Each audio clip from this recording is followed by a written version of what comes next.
Ravi de vous savoir nombreux en compagnie des programmes de Guérit TV Monde. Mesdames et messieurs, bonjour à tous et bienvenue à votre émission La Trottinette sur Guérit ce mercredi 6 octobre 2021. C'est votre émission La Trottinette qui s'ouvre à vous ainsi et nous allons démarrer avec le bulletin d'information.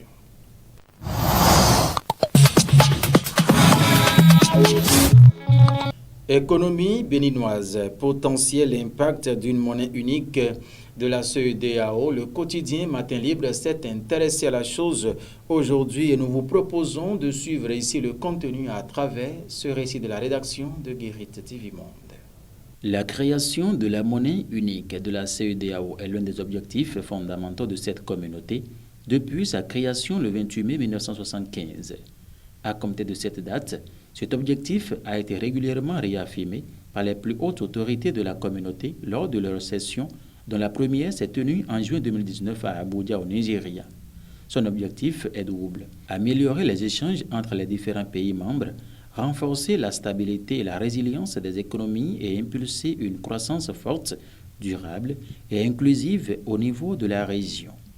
En vue de permettre aux économies de l'UEMOA de se préparer à l'écho, les accords de coopération monétaire liant les États membres de la zone à la France ont été profondément remaniés. Concrètement, 3 décisions ont été prises, notamment le changement du nom de la monnaie franc CFA en ECO.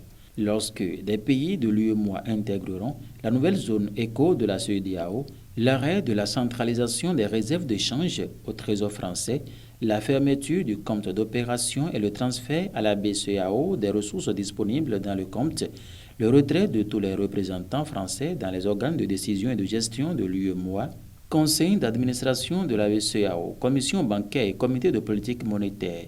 Par ailleurs, dans l'optique de faire de l'éco le fondement du dynamisme de l'union économique, ainsi que de la prospérité des populations des pays concernés, les plus hautes autorités de l'UEMOA ont souhaité conserver 2 piliers clés de la stabilité monétaire de la zone.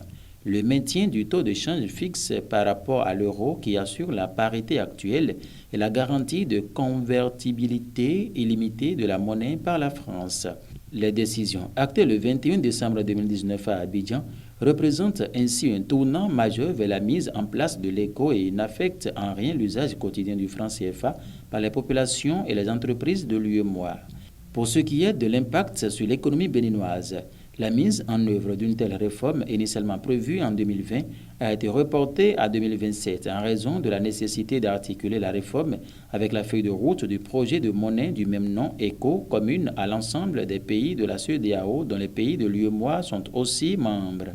D'après les études réalisées par la Direction générale des affaires économiques DGAE, l'adoption d'une monnaie unique dans l'espace CEDEAO augmenterait les exportations du Bénin vers les pays de la CEDEAO non membres de l'UEMOA, Cap-Vert, Gambie, Ghana, Guinée, Libéria, Nigeria, Sierra Leone de 3,9%, mais elle augmenterait les importations en provenance de ces pays de 35,5%. L'effet net serait donc un déficit commercial du Bénin vis-à-vis de la CEDEAO.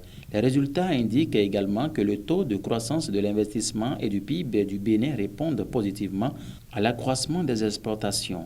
Ainsi, la monnaie unique exercerait un effet positif sur les taux de croissance de l'investissement du PIB par le canal des importations. En page éducation à présent, après les réformes au niveau des enseignements maternels et primaires où les manuels ont été donc renouvelés, c'est le tour des enseignements secondaires où le choix de série déjà à partir de la classe de 4e où les apprenants sont libres de choisir entre un modèle long ou celui qui est court est suspendu au profit d'autres mesures prises par le gouvernement afin de généraliser véritablement l'enseignement au niveau de nos collèges d'enseignement général. L'avis de quelques citoyens au micro de Guérit TV Monde sont à suivre à travers ce micro-trottoir. C'est l'État qui définit la politique en matière d'éducation. Je crois que la Constitution confère ces prérogatives-là au gouvernement. Quand vous voyez la façon dont ça se passe au niveau de nos collèges, il y a des choses à revoir. Et si l'État a décidé aujourd'hui de prendre ses responsabilités, on ne peut que saluer ce courage du gouvernement.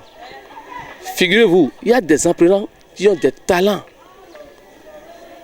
que même là ils ignorent, qui ont des habiletés, qui ont des compétences.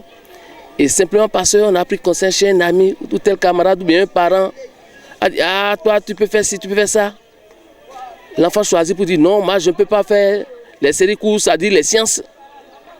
Elle dit, non, moi, je vais faire les langues. Alors que c'est un enfant, il suffit de le fouetter un peu, de lui montrer le chemin.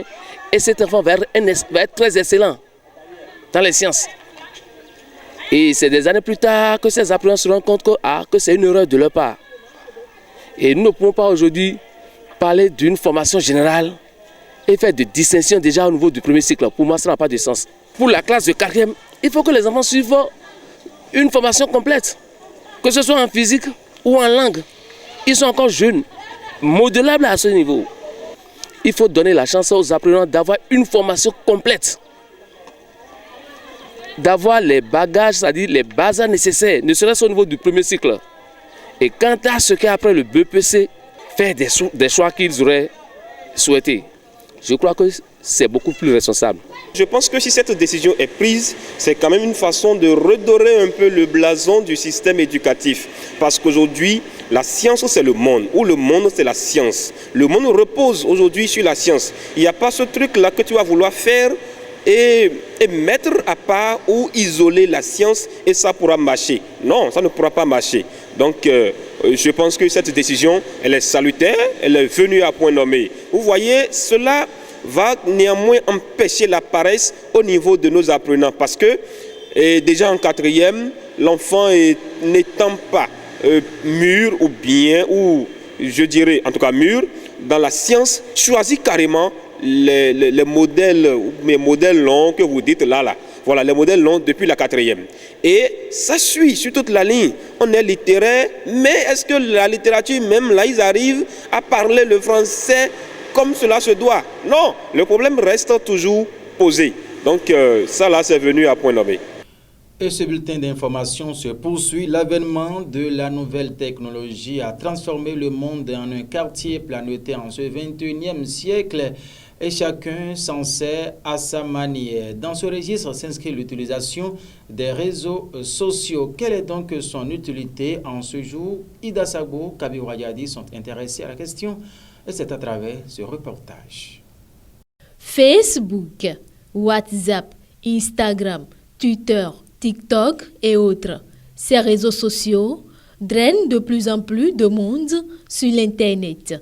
Prioritairement utilisés pour un passe-temps, ces plateformes sont devenues de réels atouts et sources d'intérêt pour certains utilisateurs.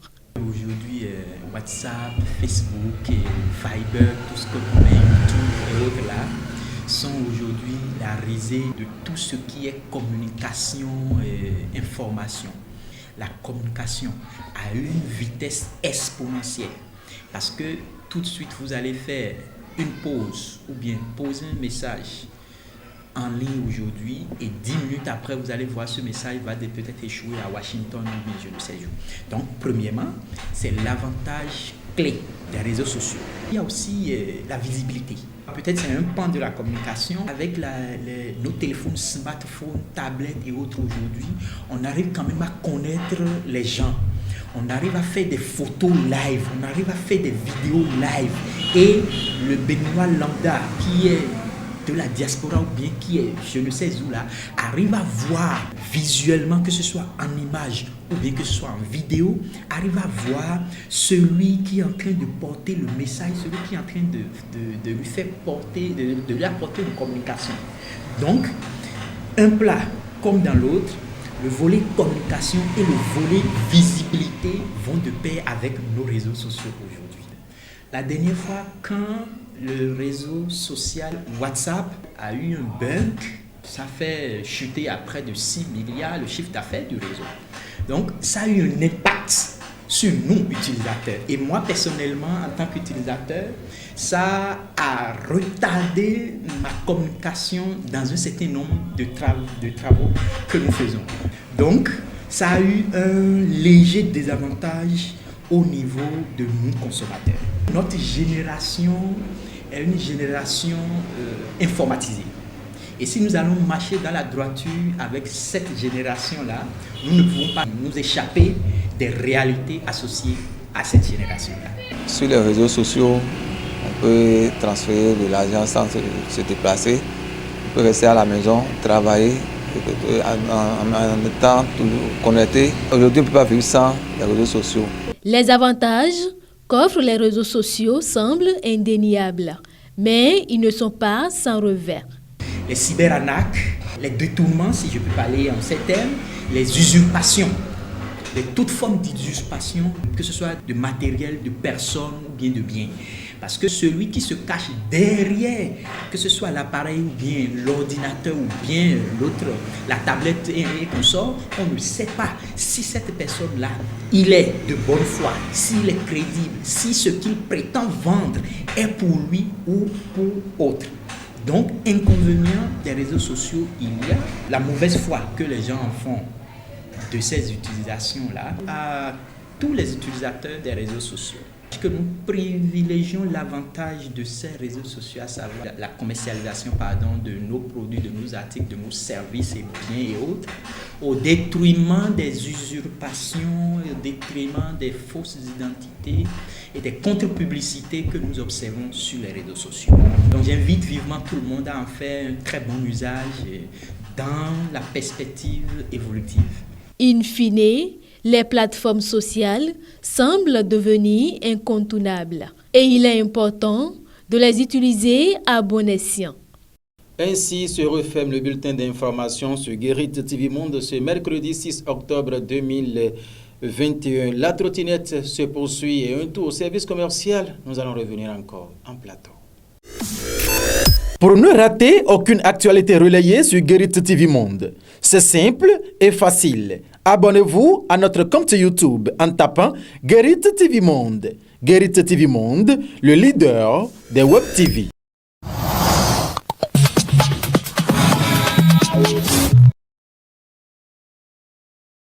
Voilà, chers amis, la prochaine étape de l'émission La Trottinette sur Guérit TV Monde, c'est le rendez-vous au téléphone et nous allons rallier le roi central de la vallée, Sa Majesté Roi Signon Adekiloumon. Il serait déjà en direct avec la complicité de la réalisation. Sa Majesté Roi central de la vallée, bonjour. Bonjour, monsieur le journaliste. Comment se porte le palais royal? Nous rendons grâce à l'Éternel des armées, le créateur de l'univers, l'invincible Dieu qui est le roi des rois. Gloire lui soit rendue au plus haut des cieux. Amen. Alors, nous allons parler avec vous en votre position de tête couronnée. Cette rencontre des deux présidents, l'ancien président Boni Yayi est allé rencontrer son successeur, le président Patrice Talon. On va rapidement prendre vos avis avant de dévoluer. Merci beaucoup, monsieur le journaliste. Nous, c'est Sa Majesté le roi Signon. Oui. Oba Adekiloumon, le roi central de la vallée de l'Ouémé, président du Haut Conseil des rois du Bénin, département Ouémé-Plateau. Merci. Merci beaucoup, monsieur le journaliste. Sans vous mentir, mes appréciations sont très hautes. Très haut. Ça montre que Dieu, le Père Tout-Puissant et les mânes de nos ancêtres sont en train d'accepter nos prières, car nous avons besoin de ça. Nous avons besoin de ça et nous apprécions vraiment le chef de l'État, Patrice Talon, et pour son courage et pour son amour, car tout ce que nous disons provient de lui, car il est le président de la République en exercice. Donc sans sa volonté, ça ne pourrait pas se passer. Voilà. Et après nos enquêtes et tout, nous apprécions vraiment les deux frères, Tchabi Yayi et Lionel Talon, qui ont organisé cette rencontre. Et j'ai appris que c'est les enfants-là, c'est nos enfants-là qui ont joué ce rôle-là. Sincèrement, ils sont très appréciés et le peuple béninois leur sera reconnaissant. Voilà. C'est une fierté pour la République et je crois bien maintenant que le Bénin, tout ira bien comme cela se doit. Sa Majesté, et quelles leçons peut-on tirer de l'acte de ces deux frères? On parle bien évidemment de Tchabi Yayi et de Lionel Talon. Vraiment, sans vous mentir, ça prouve que en langue nationale, en notre langue, oui. On dit que si la lune disparaît, c'est les étincelles, je ne sais pas quoi dire. Son vieux nous son domaine. Ah, d'accord. Les enfants là ont des idées et les enfants là peuvent faire beaucoup pour notre République. Ils ont bien fait et je les apprécie beaucoup. Et cette rencontre va montrer à la population, à chers filles et fils de la République du Bénin, que politique c'est un monde à part. C'est un monde à part. Donc ne vous mêlez pas trop dans la politique.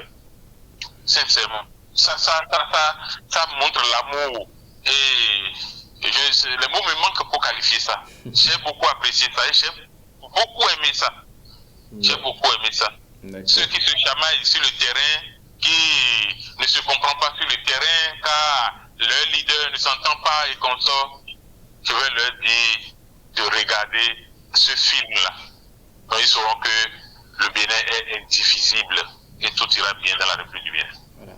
Est-ce que vous avez peut-être quelque chose en quelques secondes pour conclure votre l'entretien? Merci beaucoup. Je m'en vais dire directement à tous les filles et fils de notre République que c'est l'union qui fait la force. Rien ne se fait dans la désunion. Mettez-nous ensemble pour le meilleur devenir de notre pays. Et je félicite le chef de l'État. Je le félicite beaucoup pour tout ce qu'il fait pour la République du Bénin. Car en son temps, la République du Bénin sera vraiment constatable. Je ne sais pas le mot utilisé, mais on va constater la République du Bénin dans les républiques.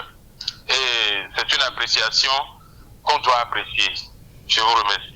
Merci à vous, Sa Majesté. Oui, soyez bénis au nom de Dieu. Mesdames et messieurs, je vous rappelle qu'à l'instant, c'est le président du Haut Conseil des rois du Bénin au niveau du département de Lemé qui se prononçait par rapport à la rencontre des chefs d'État, l'ancien Boni Yayi et l'actuel Patrice Talon. La réaction, sinon le comportement, l'acte posé par les fils Tchabi Yayi et Lionel Talon doivent donc être des exemples à suivre. C'était donc à l'instant le roi Signon, Oba de Kiloumon, roi central de la vallée. La trottinette, la suite, c'est maintenant tout de suite après ce qui suit.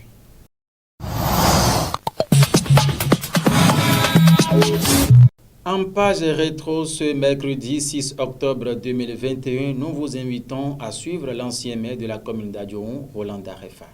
C'est un grand jour pour moi. Je prends la plénitude de cette responsabilité et je m'engage à être le maire de tout le monde, à être le maire qui sera à l'écoute de tous les citoyens d'Adjoum et le maire qui fera révéler. C'est vrai que ça va se passer dans un mouchoir de poche, il ne reste qu'un an, pour ne pas dire 11 mois. Mais quand on a un plan de travail et on est organisé, structuré, planifié, on peut faire beaucoup de choses en peu de temps. Et si nos populations nous accompagnent avec la bénédiction divine, si nous avons la santé, nous allons nous mettre le pied à l'étrier et essayer de porter le plus haut, le plus loin possible l'étendard de la commune d'Adjoum. À l'instant, l'ancien maire de la commune d'Adjoum, Roland Darefa, qui exprimait donc toute sa détermination à transformer la commune d'Adjoum en une belle ville du Bénin, ce qui a donc été le cas tout le temps et qu'il a passé à la tête de cette commune. Cette émission se poursuit à présent, la vidéo du jour. Bon, mais c'est que nous mais le et village pour les que voir les mais la si mis dans barra mais la bisi dans 3 jours. Il y a quand même oui ben de holding trop rien que dire qu'il bo on dit tension de allo bon on dit qu'à la position tourner tension non moi et dans ben métro non moi mais tu m'aimes quoi n'est là de bon mais ma toi non on tue la personne mais je ne crois pas à quoi gagner dans coup et moi je vais pas mourir Et voilà, mesdames et messieurs, notre habitude désormais sur Guérit TV Monde, c'est de vous faire rire. Et voilà ce que ça donne quand le voisin d'à côté donne de l'insomnie à notre grand ami Bodja. Ainsi se referme donc cette émission La Trottinette sur Guérit TV Monde pour le compte de ce mercredi 6 octobre 2021. Toute l'équipe de la réalisation composée d'Alphonse Boton, la réalisation aux manettes plutôt, et Kabirou Diadi derrière les caméras d'Assagbo à l'édition, vous disent merci de nous avoir suivis. Le rendez-vous c'est encore demain jeudi par la grâce de Dieu, mais cette fois-ci ce sera signé Shamsdine Badarou. Portez-vous bien, mesdames et messieurs.